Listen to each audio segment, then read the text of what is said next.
சாந்தி.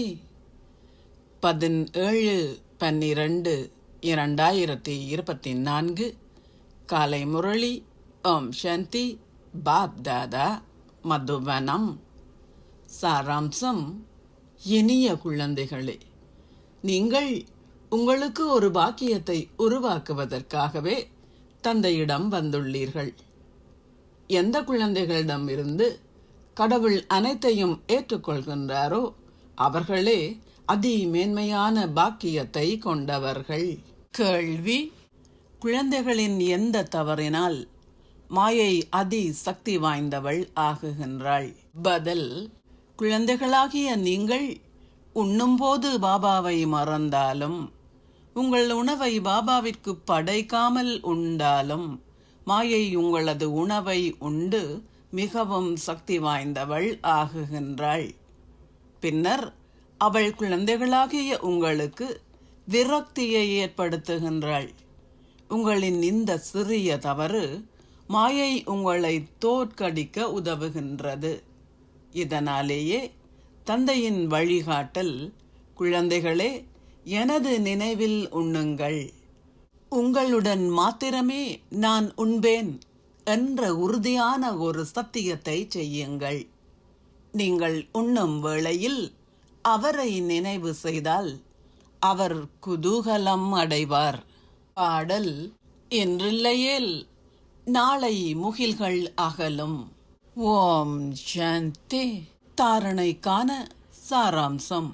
1. ஸ்ரீமத்தை குறித்து கொள்வதுடன் முயற்சி செய்யுங்கள். தந்தையை போன்று தந்தை கற்பித்ததை மாத்திரமே செயலில் இடுங்கள். ஞான கடலை கடைந்து ஞான கருத்துக்களை பிரித்தெடுங்கள். 2. தந்தையின் நினைவிலேயே உண்பீர்கள் என்று உங்களுக்கே நீங்கள் சத்தியம் செய்து கொள்ளுங்கள். நான் உங்களுடன் மாத்திரமே அமருவேன், உங்களுடன் மாத்திரமே உண்பேன். உங்களது இந்த சத்தியத்தை நீங்கள் நிறைவேற்ற வேண்டும். ஆசீர்வாதம். நீங்கள் உங்களின் செயல்களிலும் உங்களின் உறவு முறைகளிலும் எந்தவிதமான சுயநல நோக்கங்களில் இருந்தும் விடுபட்டு அதன் மூலம் தந்தையை போல் கர்மாதீத் ஆகுவீர்களாக. அனைவரையும் விடுவிப்பதே குழந்தைகளான நீங்கள் செய்ய வேண்டிய சேவையாகும். அதனால் மற்றவர்களை விடுவிக்கும் போது உங்களை எந்தவிதமான பந்தனத்திலும் கட்டிக்கொள்ளாதீர்கள்.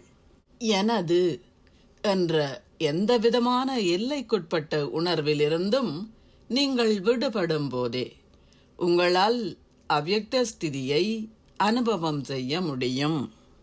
பௌதீகமான மற்றும் ஆன்மீக வாழ்க்கைகளிலும் தமது செயல்களிலும் உறவு முறைகளிலும் எந்த விதமான சுயநல நோக்கங்களில் இருந்தும் விடுபட்டுள்ள குழந்தைகளால் தந்தையை போல் கர்மாத்தீத் ஸ்திதியை அனுபவம் செய்ய முடியும்.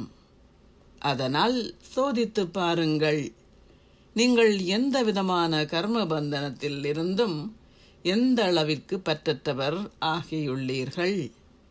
வீணான சுபாவம் அல்லது சம்ஸ்காரங்களின் ஆதிக்கத்தில் இருந்து நீங்கள் விடுபட்டுள்ளீர்களா? ஸ்லோகம்.